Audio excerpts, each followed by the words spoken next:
जी losses का numerical निकाल लें। कौन से चैप्टर में है?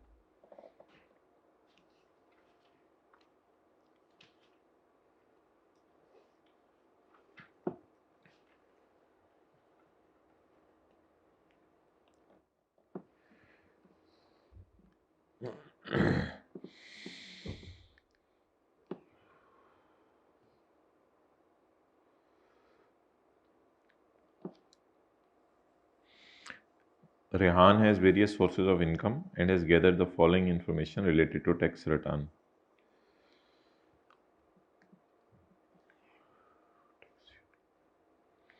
Relating to तस्वीर खींचो। Relating to tax year 2025. Jewelry received from father. ये चली जाएगी इनकम फ्रॉम अदर सोर्स में, लेकिन आपको पता है कि रिलेटिव से गिफ्ट लेना एग्जेम्प्ट है। तो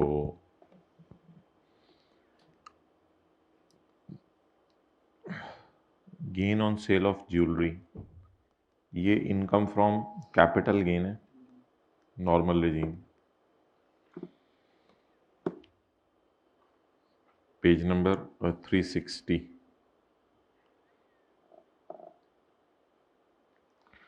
interest income from saving account, interest 5 million से कम है। अगर 5 मिलियन से कम है तो ये जाएगा other source final tax regime में।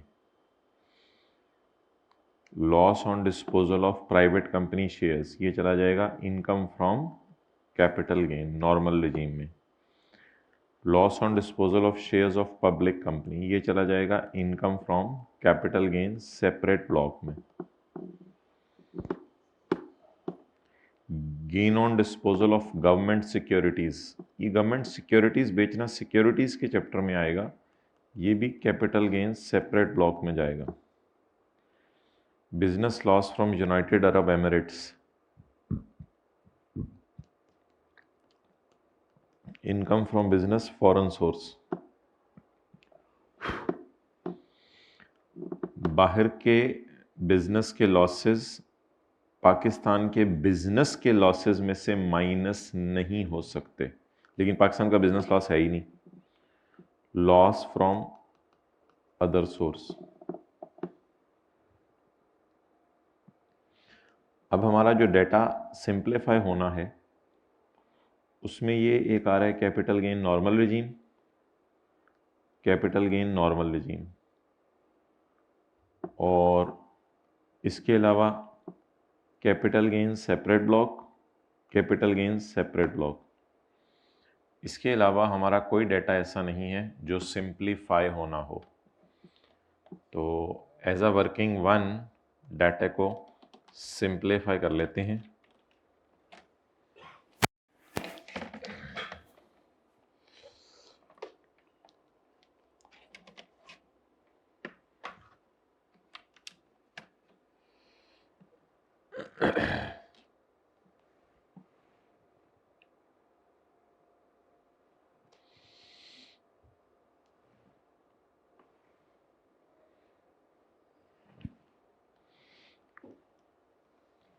ओके,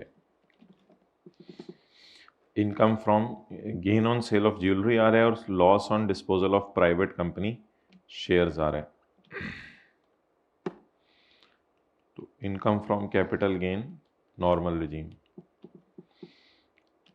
इसमें ज्वेलरी पे गेन आ रहा है और प्राइवेट कंपनी के शेयर्स के ऊपर लॉस आ रहा है। ज्वेलरी पे गेन है 1 का, ये है डेटे को सिंप्लीफाई करना। 2 का लॉस आ गया कैपिटल गेन में। इसके बाद है income from capital gain separate block. Income from capital gain separate block के अंदर जो है वो हमारा 5 का गेन आ रहा है सिक्योरिटीज पे और पब्लिक कंपनी पे 6 का लॉस आ रहा है। गेन सिक्योरिटीज और पब्लिक कंपनी का लॉस, चलें जी नोट करें। 5 का गेन आ रहा है और 6 का लॉस आ रहा है, 1 का लॉस।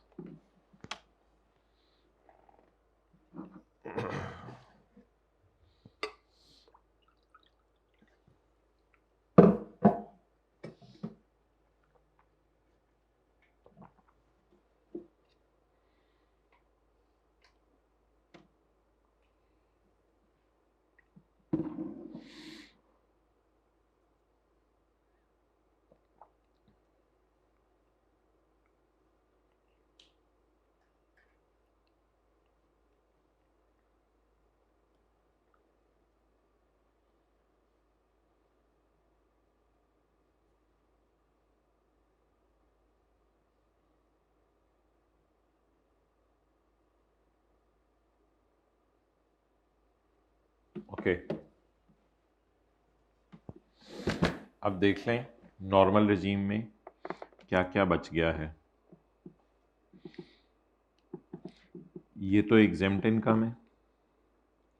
नॉर्मल रिजीम में अदर सोर्स बचा है, वो फाइनल टैक्स रिजीम है। फिर ये वाला अदर सोर्स बच गया। अब हर जगह लॉसेस ही लॉसेस हैं, प्रॉफिट तो कोई है नहीं।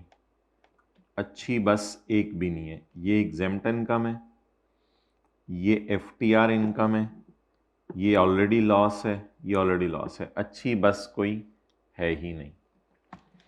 तो चलें जी, 8 रुपये से शुरू करते हैं सॉल्व करना। सवाल का face, income from other source, exempt income. वैसे तो हम इसको इग्नोर करते थे, लेकिन आप लोग ऐड करके लेस कर दें, क्योंकि सवाल के फेस पे बहुत ही थोड़ी चीज़ें आनी है, बेहतर है ऐड करके लेस कर दें। Income from other source exempt, gain on sale of jewellery. अब येलो वाले को देखें, हमने इसको नेट करके 2 कर लिया है, तो ये होगा carry forward. Income from capital gain का लॉस, नॉर्मल रिजीम का 2। बेशक फॉर्मेट के लिए जहां लिखते हैं income from capital gain normal regime dash,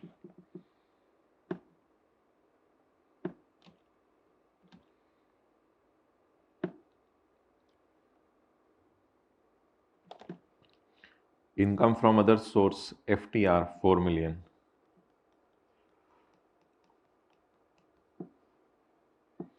इसको भी लेस कर देंगे, अभी ऐड किया। येलो वाला तो हो गया, स्काई ब्लू वाला income from capital gain separate block, इसको भी डैश डाल दें। Carry forward income from capital gain separate block 1।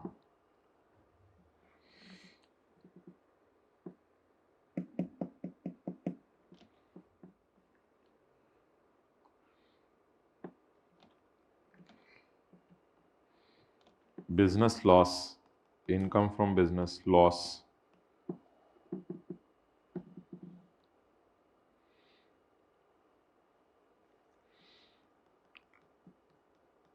Loss UAE, ये भी कैरी फॉरवर्ड होगा। Income from business foreign source income का लॉस,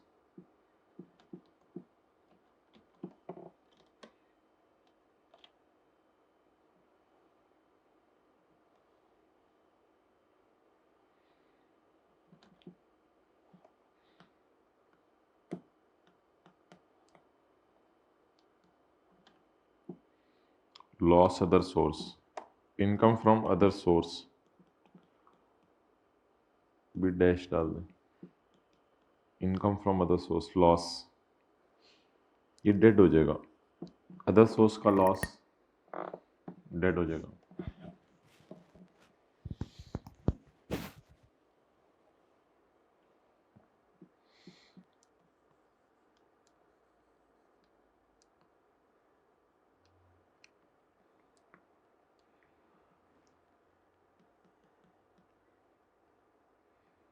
टोटल आ गया 12।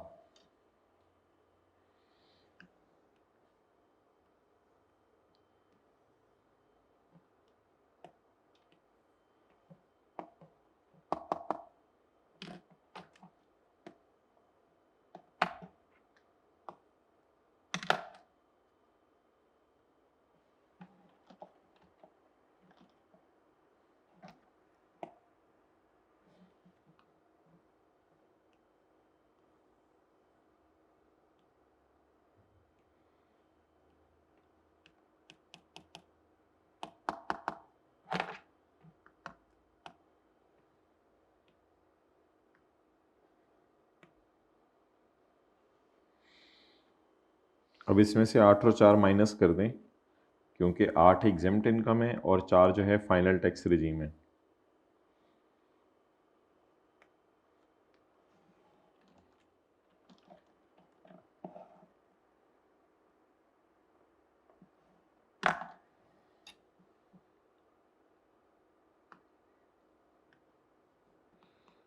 लेस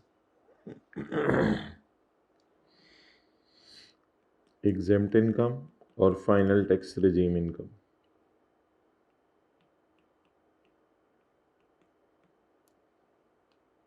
तो टैक्सेबल इनकम वही 0 आ गई।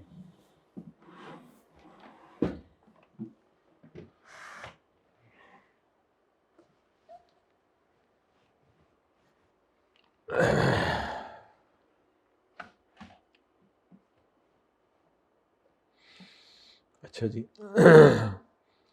अच्छा, वैसे उसने रिक्वायरमेंट में ये कहा था compute the total and taxable income of Rehan, classification into heads is not required. लेकिन अब क्या करें, हमने कर दी है वो, इसके बगैर तो अजीब सा सवाल हो जाना था। क्लासिफिकेशन ऑफ हेड्स के बगैर हमें पेपर में कैसे समझ आना था, अजीब सा सवाल था। टोटल और टैक्सेबल इनकम उसने मांगी है तो फिर लिखा करें कि ये टोटल इनकम है और ये टैक्सेबल इनकम है, फिर लिखा करें। और इसके दौरान कैरी फॉरवर्ड लॉसेस की डिटेल भी नीचे नहीं देनी थी, क्योंकि उसने बस टोटल और टैक्सेबल इनकम मांगी है। ये हमने अगला सवाल सॉल्व करने के लिए कर ली थी। अगला पार्ट है लॉसेस की ट्रीटमेंट बताएं उनके सेट ऑफ और कैरी फॉरवर्ड करने की। लॉसेस की ट्रीटमेंट उनके सेट ऑफ और कैरी फॉरवर्ड। 3 से शुरू करें जी। 3, 6, 7 और 2। 3 इसमें सेट ऑफ में लिखे आएंगे the loss of 3 on capital gain shall be set off against the gain of jewellery in the current year. However the remaining loss of 2, अब ये कैपिटल गेन का लॉस है। कैपिटल गेन और speculation आपको पता है बुरी सवारी है। तो the loss of capital gain shall be carried forward for 6 tax year following the year in which this occurred. ये 2 के बारे में लिख के आ जाएंगे आगे। 6 loss on disposal of shares of public company. Set of के बारे में, सेट ऑफ होता है करंट ईयर में क्या करना है। Loss on disposal of private company shares shall be set off against gain on securities.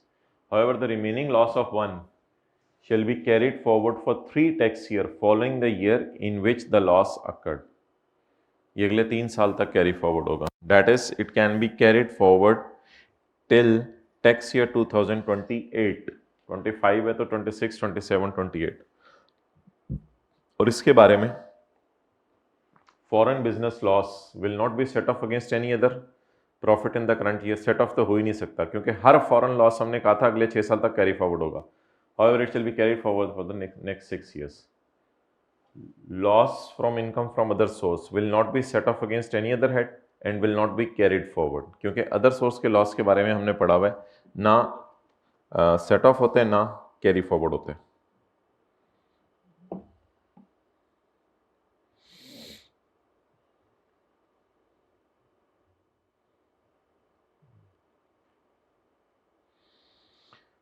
It cannot be set off, it can be set off against capital gain only। In this case only gain on sale of jewelry can be used। The remaining loss of 2 shall not be set off in any other provided income। चलें ये भी लिखाइएगा उसने जो लिखा है कि ये 2 किसी और हेड में से माइनस नहीं होगा, बल्कि ये अगले 6 साल तक कैरी फॉरवर्ड होगा। ये 6 इस 5 में से होगा और remaining loss of 1 shall not be set off against any other head. चलें ये भी लिखाया करें कि किसी और हेड में से ये 1 माइनस नहीं होना, लेकिन अगले 3 साल तक कैरी फॉरवर्ड होने। बाहर के मुल्क में जो लॉस आया था, so it could not be set off against any Pakistan source income. However this loss will be carried forward. और loss from other source could not be set off in the current year as there is no income left against which the loss. Sorry, ये set off हो सकता था, माजरत मेरे मुंह से निकल गया था। It will not be set of, it can be set of. Other source का लॉस माइनस किया जा सकता है, लेकिन और किसी हेड में प्रॉफिट ही नहीं था और अनयूज लॉस डेड हो जाता है। अदर सोर्स का लॉस कैरी फॉरवर्ड नहीं होता। अगला सवाल था कि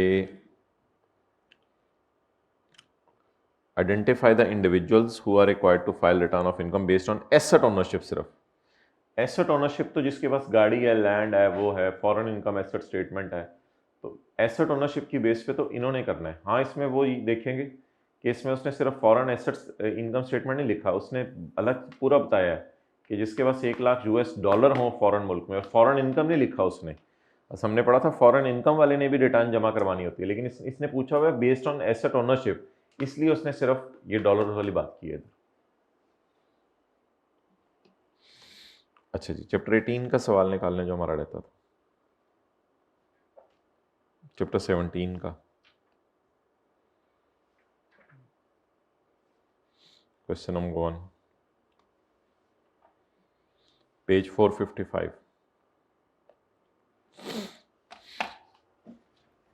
For the purpose of this question, you may assume that today is 31 August 2022. Shabana senior manager master limited resign on 31 जनवरी. तो 31 जनवरी को रिज़ाइन किया तो साल शुरू हुआ होगा 1 जुलाई 21 को, तो फिर 7 महीने बने, 7 महीने नौकरी की. वैसे टोटल नौकरी तो 3.5 साल की है, लेकिन हमारे सवाल के न्यूमेरिकल में तो 7 महीने नौकरी की ना. During the year 2022 receive the following emolument. Salary है 6,10,000 की और 15 फरवरी को उसको रिसीव हुए हैं फाइनल सेटलमेंट में 22 lakh under golden handshake scheme. चलें जी, वर्किंग 1, इनकम फ्रॉम सैलरी.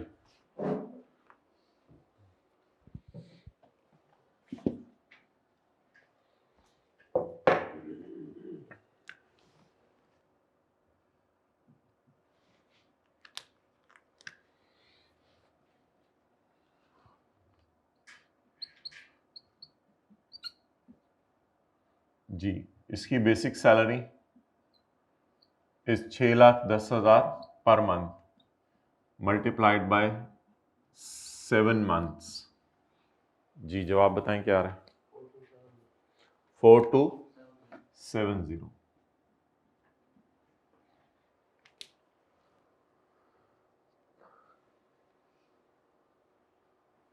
नौकरी छोड़ने के, रिजाइन करने के 15 दिन बाद उसको एक अमाउंट मिली है, ये चैप्टर 17 में हम उसको एक अमाउंट मिली है 22 लाख की अंडर गोल्डन हैंडशेक स्कीम. तो गोल्डन हैंडशेक स्कीम के तहत उसको 2200 मिला है. अब ये बड़े वाला न्यूमेरिकल है, इससे मैंने कहा था कि 2200 के बारे में हम ये अजम्पशन देंगे थोड़ी देर में कि ये सेपरेट ब्लॉक है, लेकिन फिलहाल इसको इनकम में डाल दें, एंड पे इस पे हम सेपरेट रेट लगाएंगे जी. और इनकम फ्रॉम सैलरी कोई नहीं है.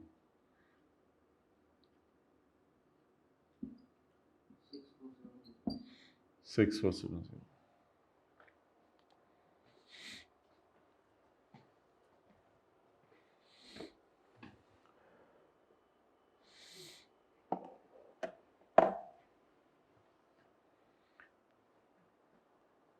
अच्छा, एम्प्लॉइज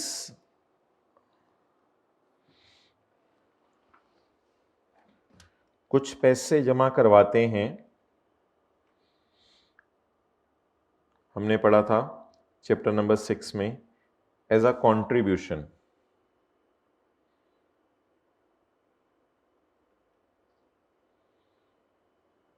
ये देखें, हमने पढ़ा था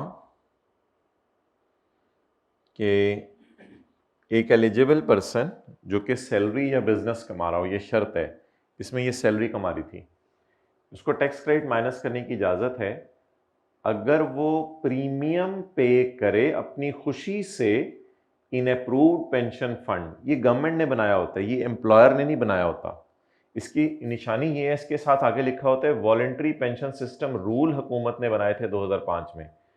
तो एक एलिजिबल पर्सन अगर वॉलंटरीली अपनी पेंशन किसी अब ये पेंशन क्या है, इसमें ये हर महीने हर साल थोड़े थोड़े पैसे कंट्रीब्यूट कर रहा होगा, प्रीमियम पेड, हर साल थोड़े थोड़े पैसे कंट्रीब्यूट कर रहा होगा एक पेंशन फंड के अंदर.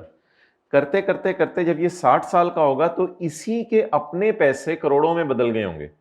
तो ये जब 60 साल का हो जाएगा तो अब और कहीं तो शायद जॉब कर ना रहा हो, तो घर बैठा होगा, तो गवर्नमेंट इसको इसी के पैसे अलॉन्ग विद इंटरेस्ट वापस करना शुरू कर देगी. और जब ये पैसे इसको मिलेंगे तो वो मिलना कभी आई के अपने टेस्ट नहीं किया, ये तो जमा कराना था. जमा कराना ऐसे पता चला करेगा, सवाल में लिखा होगा प्रीमियम पेड, कितना आपने प्रीमियम पे किया है, यही कॉन्ट्रीब्यूटेड. ये जब इसको मिलना शुरू होंगे तो हमने पेज 282 पे पढ़ा था, any amount receive from approved income payment plan under voluntary pension system rule. ये पैसे जब मिलेंगे तो इनका मिलना अदर सोर्स में जाएगा, वो भी इंटरेस्ट जाता है सिर्फ, इसका प्रिंसिपल अमाउंट तो नहीं जाती. इन पैसों का मिलना अदर सोर्स में जाएगा, और जब ये जमा कराए जाएंगे तो इनका जमा कराना पाया जाएगा, इनका जमा कराना पाया जाएगा टैक्स क्रेडिट्स के चैप्टर में. अब देखें सवाल के अंदर क्या लाइन है.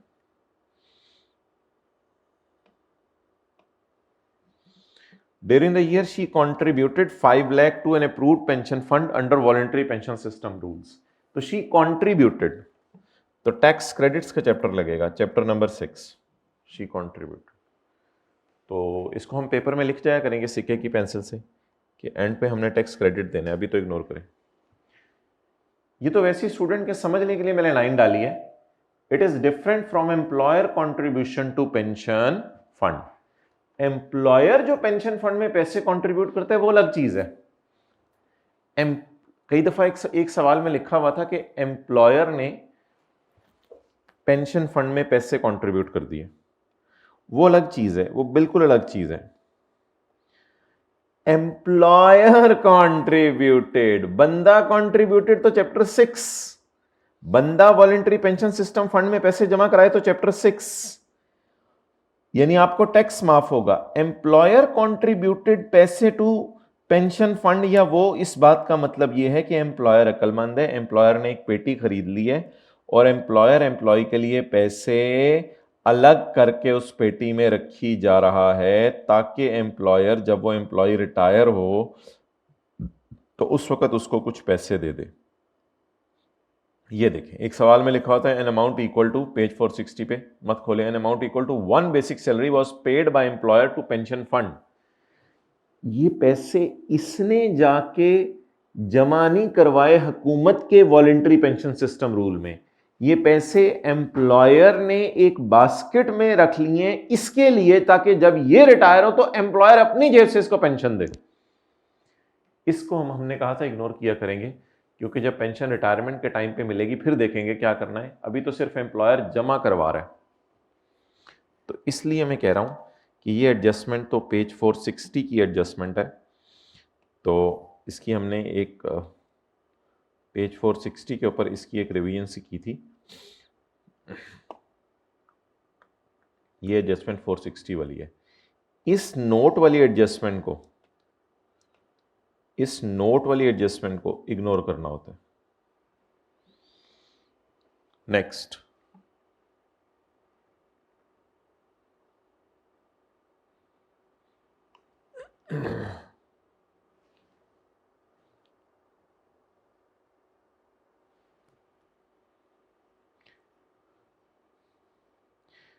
शी सस्टेन्ड अ लॉस, उसे एक लॉस आया।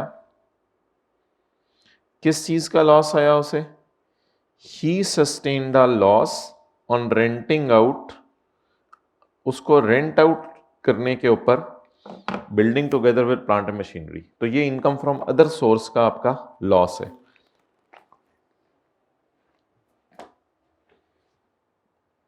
Working two income from other source, rent of building together with plant and machinery, इस पे कितना लॉस आया? 2200।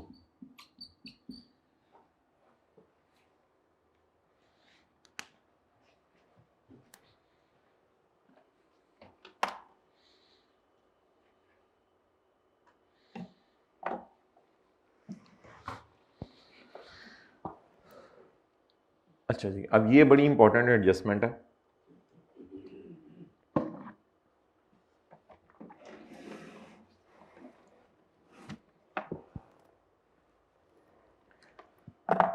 इन addition to her own house, यानी इसके पास एक अपना घर भी है। He has a vacant plot in Murree having a fair value of 22 million.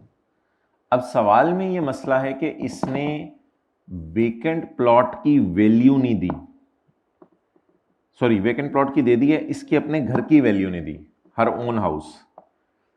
तो हमने एक कैपिटल एसेट को तो बाहर निकालना होता है, तो वो कैपिटल एसेट हम कौन सा बाहर निकालें? अब डेटा अवेलेबल नहीं तो आप उसके घर को भी बाहर निकाल सकते हैं। बहरहाल उसके पास एक हाउस है, पेज 455, उसके पास एक हाउस है। दूसरा, मरी में उसके पास प्लॉट है, प्लॉट है 22,000 का, इसकी वैल्यू नहीं पता। She has 3 houses, 3 farm house relating to her agriculture land. उसकी एग्रीकल्चर लैंड्स तो माफ होती हैं इस सेक्शन से, लेकिन उनके साथ जुड़े हुए फार्म हाउस को देखना पड़ेगा। मुल्तान में, घोटकी में और चिन्योट में वैल्यू 8 मिलियन, वैल्यू 4 मिलियन और वैल्यू 3 मिलियन। ओके,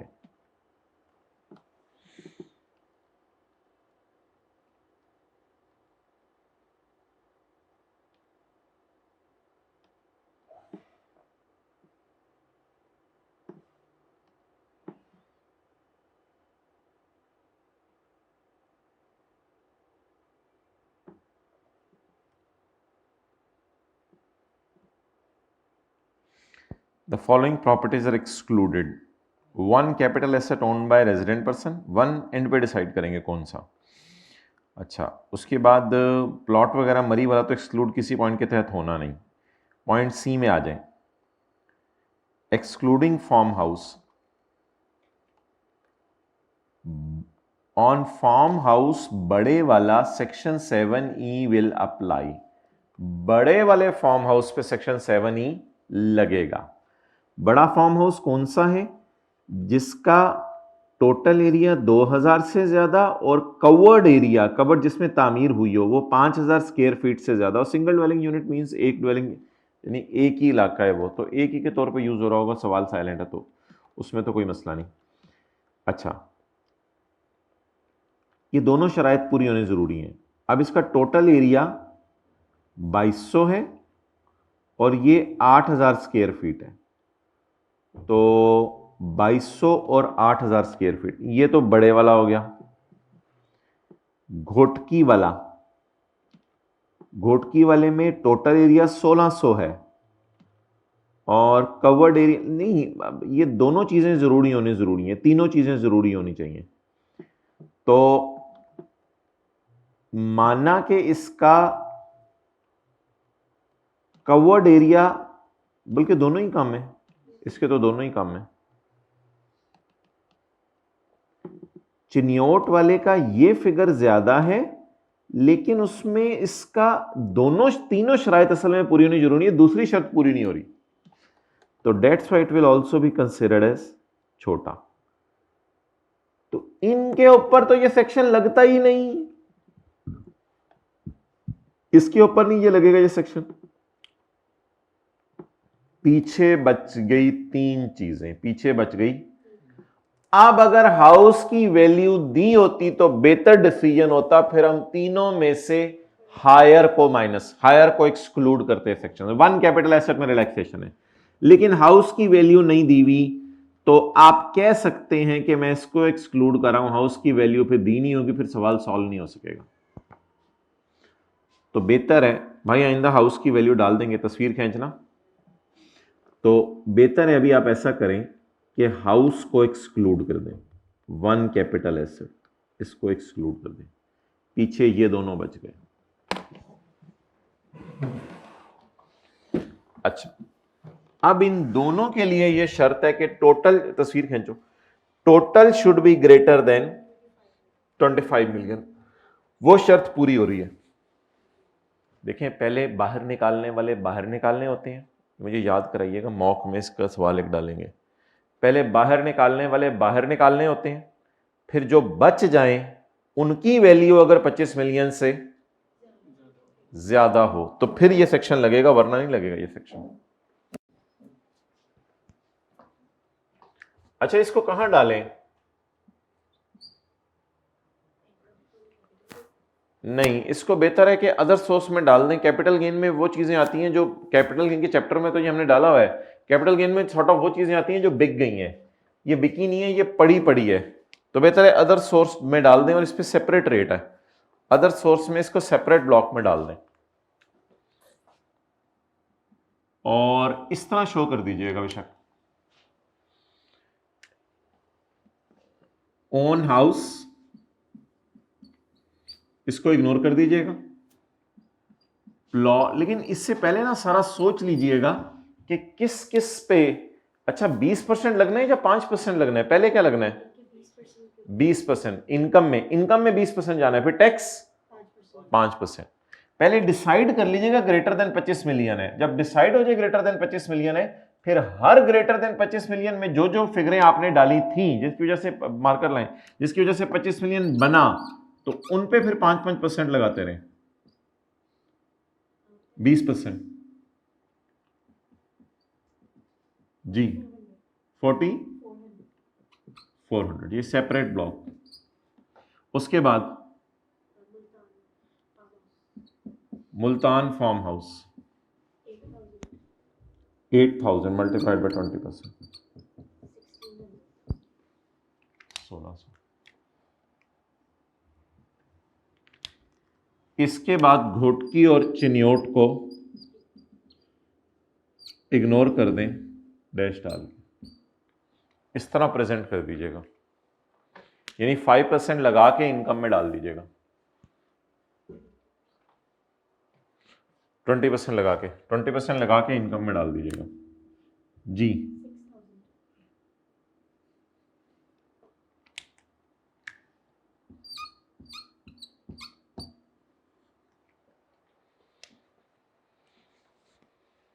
नोट करें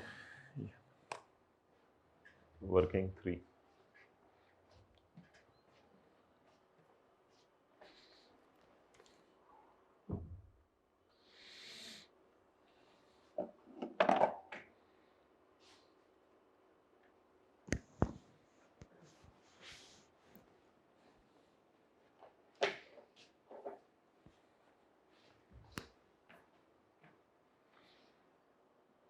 आगे चलें।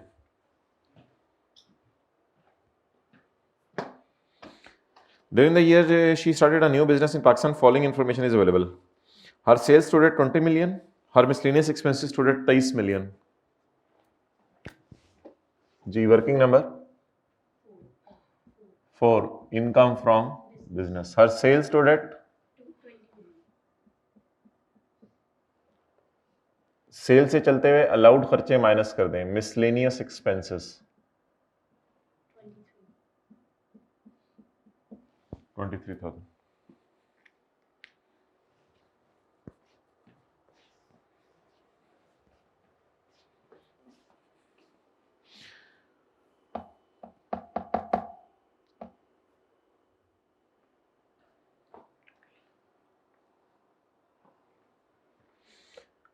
A furniture having a tax WDV of 6 million is disposed of. ये पिछले साल के एंड की होती है आमतौर पे, क्योंकि हमारे साथ डेप्रिसिएशन चार्ज नहीं होती। The fair value of the furniture at the time of disposal was 9 lakh. However, entity received 4 lakh cash and printer having fair value of 5,20,000. जी consideration received का सेक्शन निकालते हैं बिजनेस के चैप्टर में।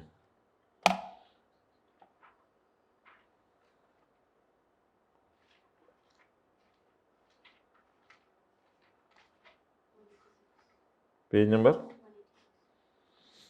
186।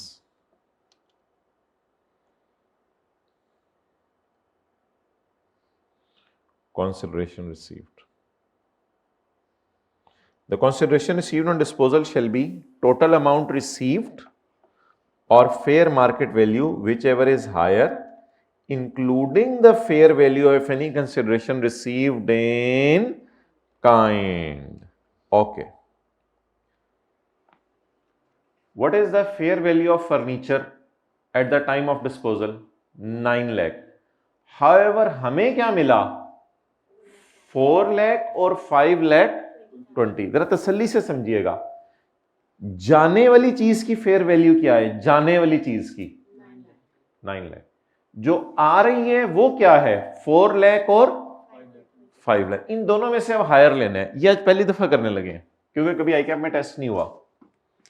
Working number 5, tax वालों का gain loss on disposal. अच्छा एक बात याद रखिएगा, सेल से चलते हुए कोई गेन लॉस अकाउंटिंग वालों का रिकॉर्ड नहीं हुआ होता, क्योंकि 40 सेल से रहे हैं, प्रॉफिट से तो चल ही नहीं रहे, तो फिर उल्टाने की जरूरत कुछ नहीं है। अब ये ना कहिएगा अकाउंटिंग वालों का गेन लॉस कितना है, क्योंकि 40 सेल से रहे हैं, वो प्रॉफिट से चलते तो फिर कुछ ना कुछ उल्टाना भी पड़ता। कॉन्सिडरेशन अच्छा, इसमें ना जो जाने वाली चीज है, सेल्स टैक्स में ये कॉन्सेप्ट बताया था, जो जाने वाली चीज है वो और जो आने वाली चीज है वो दोनों देखें, दोनों में से हायर उठाना है आप। जा क्या रहा है? जा फर्नीचर। जाने वाली चीज की जो जा रहा है वो है फर्नीचर, उसकी फेयर वैल्यू 9 लाख। और जो आ रहा है वो है cash plus printer, cash plus printer. तो कैश कितना आ रहा है और प्रिंटर कितने वाला? अब इन दोनों में से हायर लेने हैं। असल में ये सेल्स टैक्स में मैंने बताया था जाने वाली चीज की फेयर वैल्यू लेनी है, आने वाली चीज नहीं देखनी, लेकिन इनकम टैक्स में ऐसा नहीं है। इनकम टैक्स में इन दोनों में से हायर लेने। तो इन दोनों में से हायर क्या आ गया? 920 करें हो।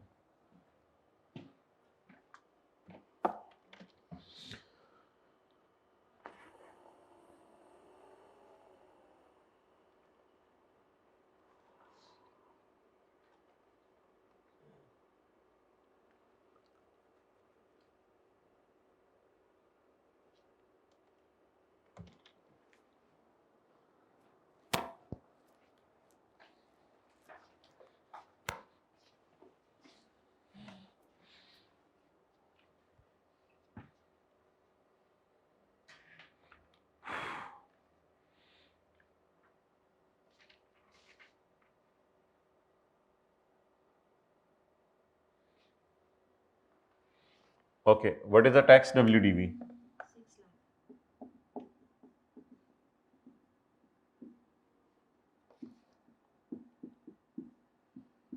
6 lakhs.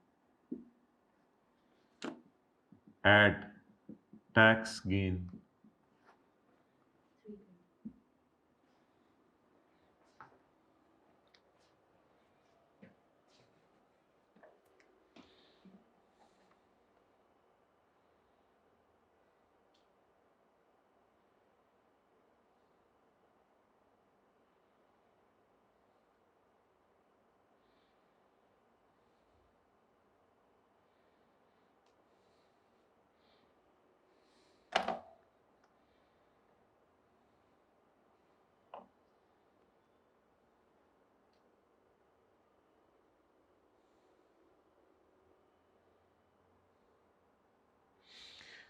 इनका 2 million on feasibility study of project. Feasibility study पूरी माइनस करनी होती है या 20%?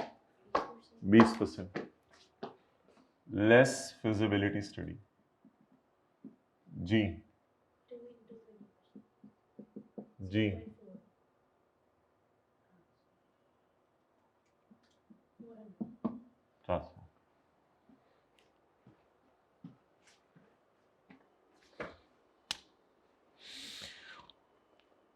Obtained a 3% loan of AED 0.4 million from UAE Bank on 1 January 2022, हमारे साल के मिड में, for the purchase of computer. The interest is payable annually, साल बाद इंटरेस्ट पे होने, principal amount is repayable at the end of 3rd year. अब बताएं, loan अगर लेके फॉरेन करेंसी में हम कोई एसेट खरीदें तो उस एसेट की कॉस्ट में फॉरेन करेंसी गेन लॉस को एडजस्ट करना है या नहीं करना? तब करने जब हमारे साल रीपेमेंट हो। आप बताएं, हम वो जो निकालते थे फॉरेन एक्सचेंज गेन लॉस, ये पास पेपर के चैप्टर 18 के आखिरी 3-4 क्वेश्चंस में से एक क्वेश्चन है, उसमें हमने ये किया था बड़ी डिटेल से। तो मुझे बताएं, लोन कितना लिया? 0.4। लोन वापस कितना किया? नहीं किया। अगर लोन रीपे करने पे गेन लॉस आए, उसे एसेट की कॉस्ट में एडजस्ट करते हैं, इसलिए इसको एसेट की कॉस्ट में एडजस्ट नहीं करेंगे। ये जरा लाइन काट दें, इसको छोड़ें, ये मैंने कटवा दी थी लास्ट क्लास में।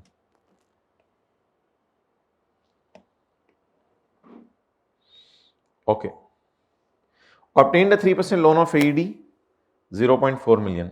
अच्छा, जिस दिन लोन लिया उस दिन AED कितने का था? 50 का। एसेट की कॉस्ट निकालें। एसेट का नाम कंप्यूटर, कंप्यूटर पे याद रखिएगा इनिशियल अलाउंस भी मिलता है। Working number 6 computer cost 0.4 AED into 0.4 million AED into rupees, जो जवाब आए 0.4 मिलियन। 0.4 मिलियन का मतलब है 4 लाख AED। 4 लाख AED को 50 से मल्टीप्लाई करें तो जवाब आ रहा है, पूरा जवाब 20 मिलियन। आखिर 3 जीरो काट दें तो फिर 20,000।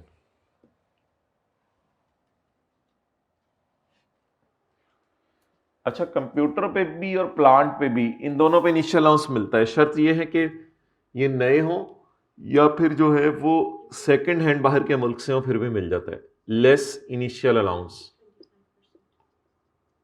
25%।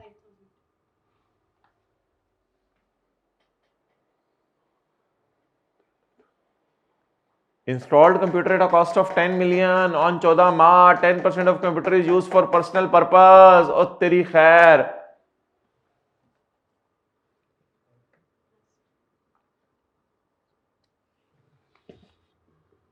इधर ही बेशक इंस्टॉलेशन ऐड कर लें, कितनी?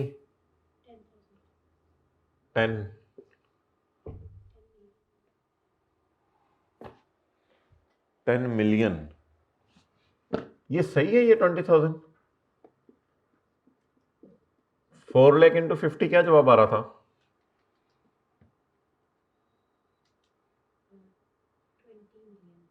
20 मिलियन।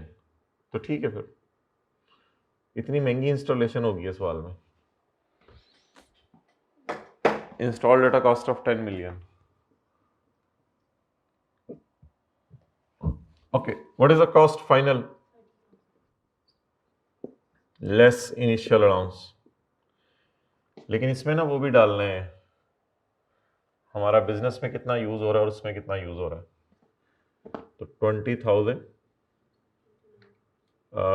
प्लस 10,000। नहीं नहीं नहीं, इधर इधर नहीं करना, इधर नहीं करना, वो डिडक्शन के वक्त करना है। Okay, the cost is 37, initial allowance 25%।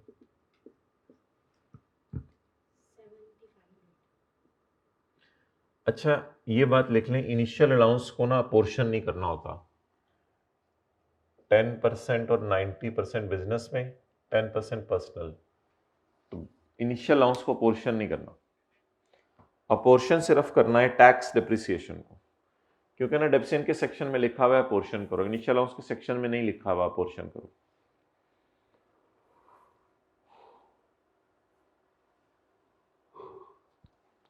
Ji,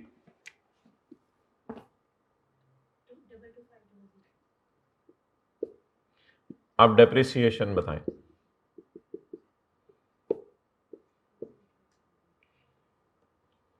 building के लिए 10, कंप्यूटर के लिए 30।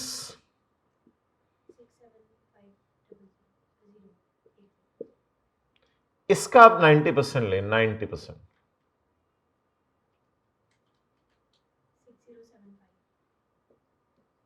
और इसका 10% अभी निकालने की जरूरत नहीं है, क्योंकि वो 10% हम तब निकालते थे जब आगे उसको बेचना होता था। तो जब बेचना होता था फिर WDV में रिडक्शन नॉट अलाउड को ऐड कर देते थे, तो वो वाली कहानी आज करनी नहीं। तो 6075 90% डिप्शन अलाउड होगी। हम दो कॉलम डालते थे आगे, 90-10 या 80-20 के। अब बता दें समीर भाई कि इनिशियल अलाउंस हमारा कितना है? 7,500 और टैक्स डेप्रिसिएशन 6075। इनको माइनस कर दें, less initial allowance and tax depreciation on computer. जी, प्लस 6013,575।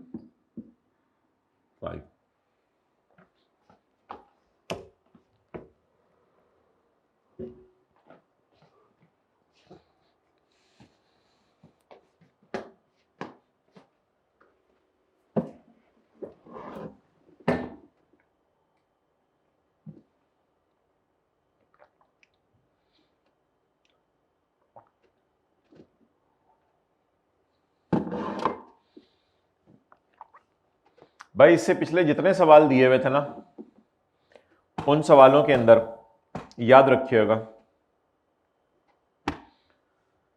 कहीं भी कभी भी इंटरेस्ट रेट नहीं दिया हुआ था। तो इस सवाल में इंटरेस्ट रेट भी दिया हुआ है।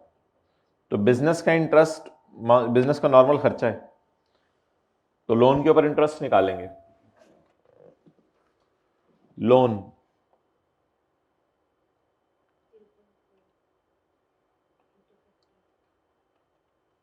0.4 मिलियन, या इसको कर लेते हैं 4 लाख AED। मेरे पास इधर जगह इसलिए लिख रहा हूं, कोई ऐसी खास सच वजह नहीं है।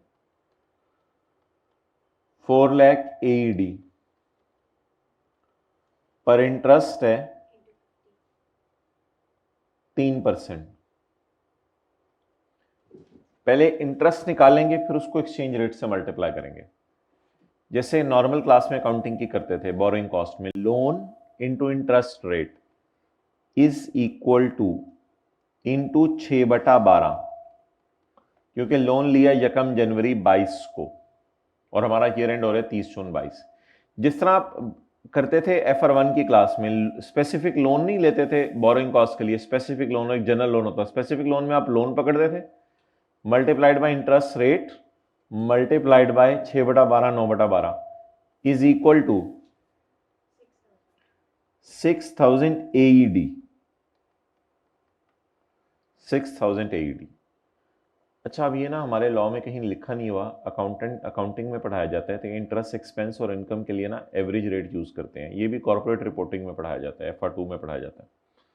इंटरेस्ट के लिए ना एवरेज रेट यूज करते हैं, स्पॉट रेट बेहतर नहीं है, एवरेज रेट यूज करते हैं, क्योंकि इंटरेस्ट का ताल्लुक 6 महीने से है, तो रेट भी बेहतर है 6 महीने का यूज करें। तो इसके अलावा कहीं आपने, इंटरेस्ट के अलावा कहीं आपने एवरेज रेट यूज नहीं करना। Into ₹53 is equal to 318,000। लेकिन हम सवाल सॉल्व कर रहे हैं रुपीज इन 1000, 318 लेंगे। नोट करें, वहीं वहीं बेशक लेस इंटरेस्ट लिख के इधर आए ना, यहीं पे लेस इंटरेस्ट। भाई लोन जहां मर्जी इस्तेमाल हो बिजनेस में, इंटरेस्ट बिजनेस का नॉर्मल खर्चा है। यहां इंटरेस्ट लिख के ब्रैकेट में सारी कैलकुलेशन करें।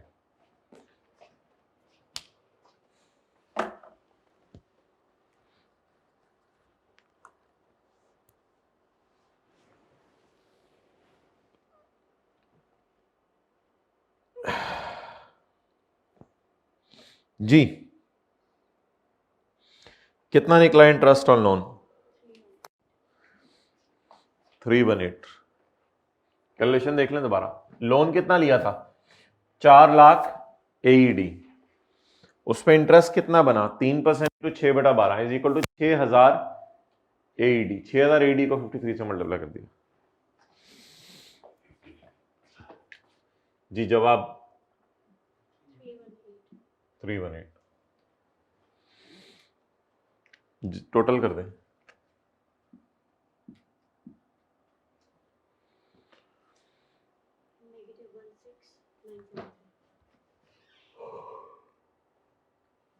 -16,973।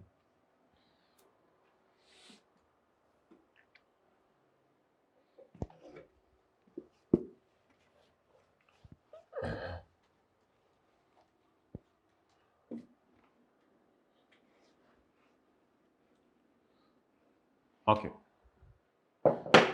पॉज करो। ओके, लास्ट एडजस्टमेंट जी। 5000 बोनस शेयर्स हमें मिले हैं, जिनकी फेयर वैल्यू है 37 रुपए पर शेयर। ये भी मुझे को याद करा दें, मॉक में डाल लेंगे ये भी, ताकि वहां भी टेस्ट हो जाए एक दफा। बोनस शेयर्स का मिलना भी इधर आएगा। पेज 282 में पढ़ा था, income from issuance of bonus shares. तो कंपनी ने बोनस शेयर इश्यू किए, मुझे घर बैठे मुफ्त में शेयर मिल गए। इनकी ईयर एंड की फेयर वैल्यू नहीं देखनी, फेयर वैल्यू आपने देखनी है जिस दिन मिले। अब किस दिन मिले? डेट नहीं गिवन, तो बस जितने के वाले मिले वो आपका बोनस है। तो ये भी फाइनल टैक्स रिजीम है और इसका रेट 10% है। ये पहली दफा क्लास में करें हम न्यूमेरिकल में। Working 5, income from other source, final tax regime, bonus shares जी। 5000 इंटू 37 185। चलें जी, करा दें टोटल।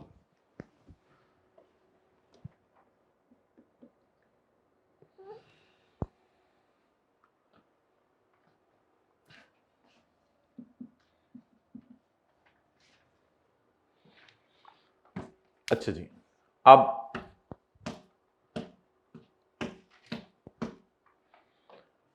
नॉर्मल रिजीम देखें कौन कौन सी है। ये है सैलरी है, बिजनेस है और अदर सोर्स है। अब सैलरी का प्रॉफिट माइनस करने के लिए किसी को तैयार नहीं, क्योंकि सैलरी बुरी बस है, इसको फिर बारों बार डाल दें। और बिजनेस और अदर सोर्स का लॉस माइनस होने को तैयार था, और हमने कहा था प्रायोरिटी अदर सोर्स को देंगे क्योंकि बिजनेस अगले 6 साल तक कैरी फॉरवर्ड हो सकता है। लेकिन किस में से करें माइनस? कुछ है ही नहीं सवाल में, कुछ बचा तो नहीं। और सवाल में क्या बचा है? और नहीं, कुछ भी नहीं है सवाल में।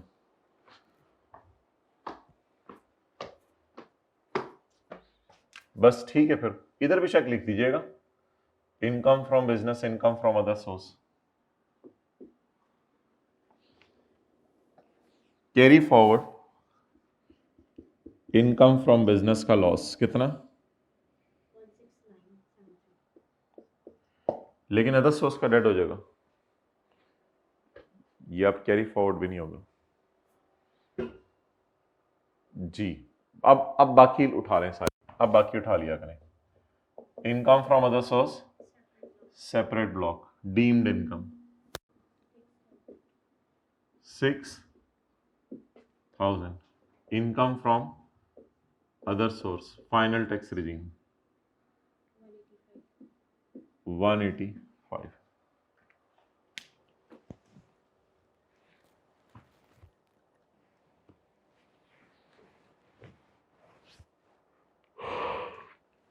अच्छा भाई, एक बात आप याद रखिएगा कि गोल्डन हैंडशेक के साथ यहां आके लिख लें सेपरेट ब्लॉक। गोल्डन हैंडशेक पर मैंने कहा था बड़े न्यूमेरिकल में ज्यूम कर लिया करें, पिछले 3 सालों का एवरेज रेट फिजिबल है। दोनों तरीके से न्यूमेरिकल सॉल्व ना करें, बहुत टाइम लग जाएगा। ज्यूम कर लिया करें पिछले 3 सालों का एवरेज रेट फिजिबल है। अब गोल्डन हैंडशेक का 2200 इस 6470 में पड़े होने की वजह से ऐड हो चुका हुआ है, तो इसको लेस कर दें, लेकिन पहले टोटल इनकम निकाल लें। 12, लेकिन अब आप एक ऐसी सेपरेट ब्लॉक माइनस करने लगे हैं जो आपको नजर नहीं आ रही, वो इनकम फ्रॉम सैलरी में पड़ी हुई थी, उसको अब आप माइनस करने लगे हैं। कितनी? 2200। वो नजर नहीं आ रही, लेकिन इसको माइनस कर दें तो नजर इसमें छुपी हुई है ना, वहां से। ये जरा इस तरह करना था। और सेपरेट ब्लॉक और फाइनल रिजीम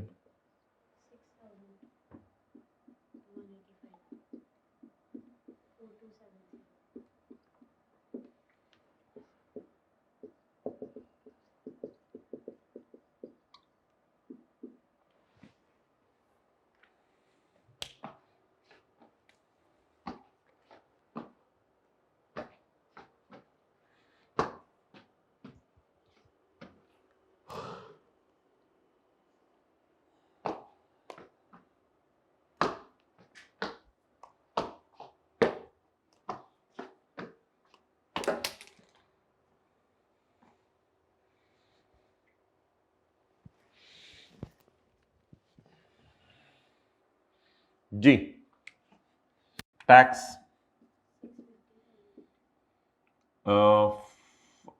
सैलरी 4270 का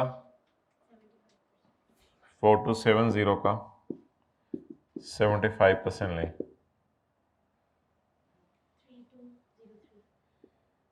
3203 0.03। इसको कंपेयर करें सैलरी से, तो सैलरी कम तो टेबल 1, तो इधर सैलरी ज्यादा है, तो कौन सा टेबल? टेबल 2।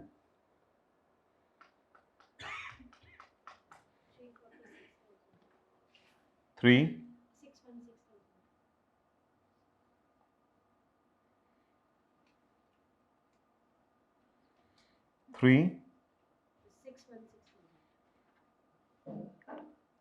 616,000 ऑफ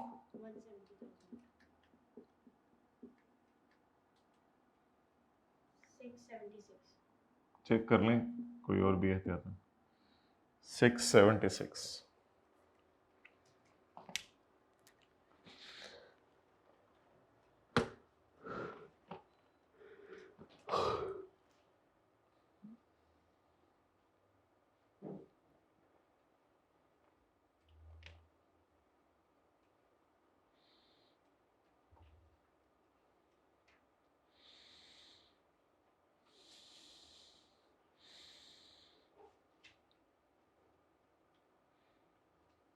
टेबल खोल के चेक करना है, टेबल खोल के भाई, तो कैलकुलेशन खाली चेक कर रहा है।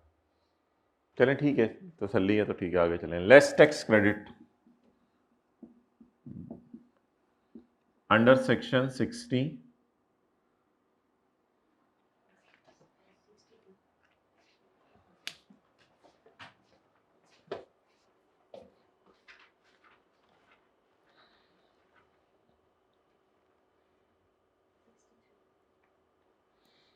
under section 63, A over B into C and C is lower of 20%.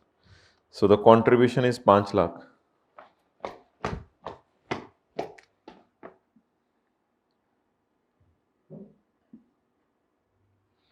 Working number 6. Tax credit A over B into C. उधर भी हो सकती थी, जगह है मेरे पास। taxable income C is lower of what? Actual contribution 500 या 20% of taxable income जी 854।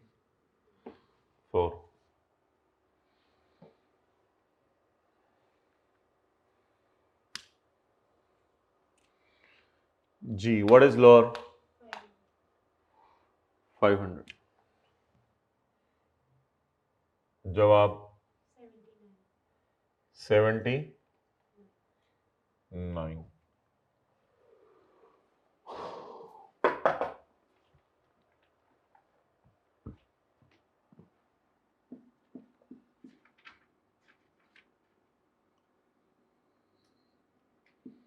जी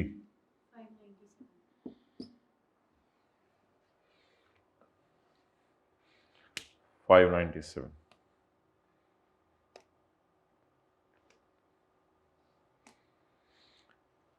अब आप ऐड कर लें tax on separate block.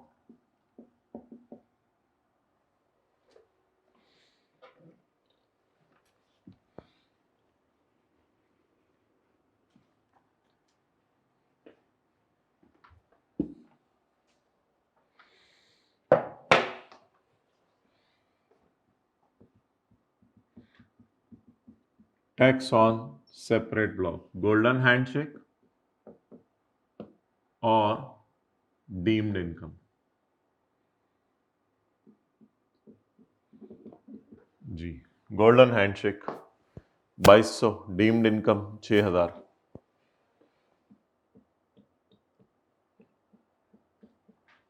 Golden handshake का सवाल में रेट दिया हुआ है 4%, पिछले 3 सालों का एवरेज। इतना अजम्पशन दे दें,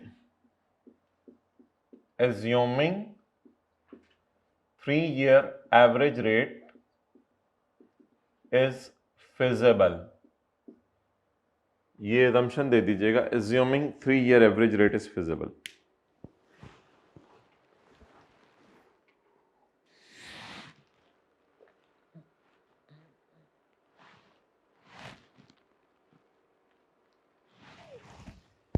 ओके, डीम्ड इनकम 6000 ज़रब 5%, 2200 ज़रब 4% और 6000 ज़रब 5%,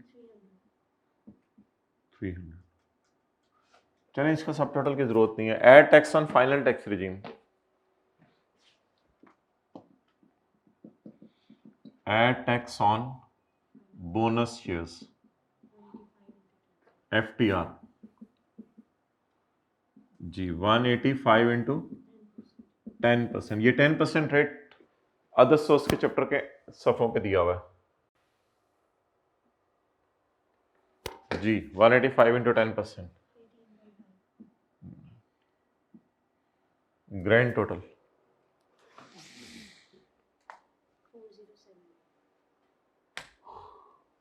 नहीं, grand total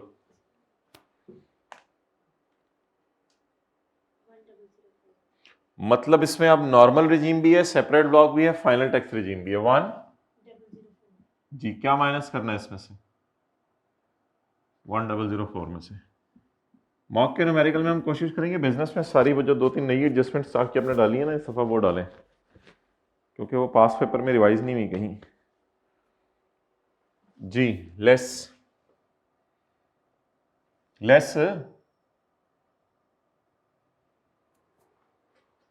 final regime add less नहीं होता, भूल गया? फाइनल टैक्स रिजीम का टैक्स बाय डिफॉल्ट कटा होता है, तो वो आपने बस less already deducted. Final regime का टैक्स एड लेस करना होता है, बाकी को टैक्सेस पहले आपने गवर्नमेंट को दे दिए वो भी माइनस कर दीजिएगा।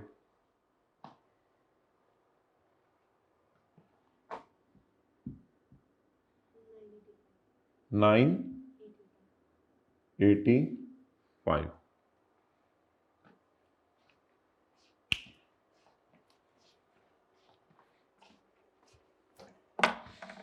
Payable to government.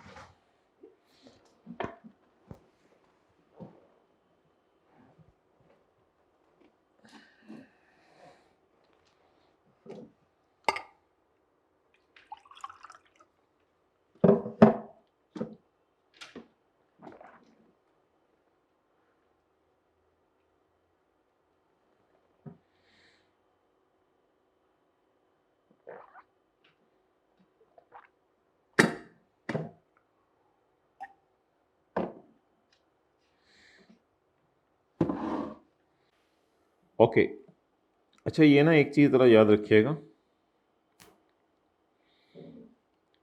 आपके आंसर स्क्रिप्ट्स की और थ्योरी में जो मसले आ रहे हैं उनको हम आंसर स्क्रिप्ट्स को देख के डिस्कस करेंगे किसी दिन इंशाल्लाह। एक चीज़ ज़रा जहन में रखिएगा कि फर्दर टेक्स्ट में ना आप बेहतर है कि अलग अलग लाइनें डाल आया करें। फर्दर टेक्स्ट में लास्ट क्लास में तकरीबन हुई थी इस पे बात, मतलब ये कि यहाँ तो सेल टू अनरजिस्टर्ड आ रही है इस सवाल में, जो भी है इस सवाल, पता नहीं मैंने कौन सा खोला हुआ है। इधर आप फिर इसी तरह लिख दीजिएगा further tax on sale of third schedule और आगे लिख दीजिएगा 0, फिर अलग अलग लाइन डालिएगा। फर्दर टैक्स अगर सवाल में हुआ data on sale to cottage industry 0, further tax on sale to end consumer 0, अलग अलग लाइनें डाल दीजिएगा, बेहतर है। वो आई कैप अलग अलग लाइनें आप डालने लग गए, ये थोड़ी सी प्रेजेंटेशन के एतबार से ध्यान रखिएगा। यानी फर्दर टैक्स की 3-4 लाइनें आ जाएंगी। और दूसरी बात, अक्सर बच्चे ये पूछते हैं चैप्टर 12 के अंदर, खोलने की ज़रूरत नहीं आपको, कि 75% जो लगाना होता है चेक करने के लिए, जो चैप्टर 4 में सीखा था, जिसमें हम बताते हैं कि टेबल कौन सा लगना है, तो उसमें कैसे लगाना है। तो मिसाल के तौर पर ये एक सवाल है जैसे जैन का सैलरी, ये इसकी सैलरी इनकम है, ये इसका शेयर फ्रॉम एओपी है। और ये इसके taxable income from rate purpose है। अब ये है कम वाली इनकम और ये है ज़्यादा वाली इनकम। तो ऑब्वियसली जिस इनकम पे आपने रेट लगाना है उसी को आप 75% से मल्टीप्लाई करेंगे ना। अब करके देखें, 9644 75%, ये पेज है हमारा 311, 9644 75%, 7233, इसको सैलरी से करें कंपेयर, तो सैलरी कम तो टेबल 1, ज़रा चेक करें टेबल 1 ही लगाया हुआ है हमने, हाँ टेबल 1 ही लगाया हुआ है। तो बस जिस इनकम पे रेट लगाना है, कुछ बच्चे कहते हैं इसका 75% लेना है, नहीं इसका 75%, क्योंकि दो इनकम्स पड़ी होती हैं। तो किस इनकम का 75% लेना है, कम वाली या ज्यादा वाली? ज्यादा वाली, बस ये याद रख लें। अब याद रखने की जरूरत भी नहीं, जिस पे रेट लगाना होता है वो उसी को 75% करके देखना होता है। ठीक है, अल्लाह हाफिज़। बाकी वो देखेंगे वो जो आपके पेपर्स की कुछ डिस्कशन और कौन से सवाल आ रहे हैं पेपर्स में। ओके।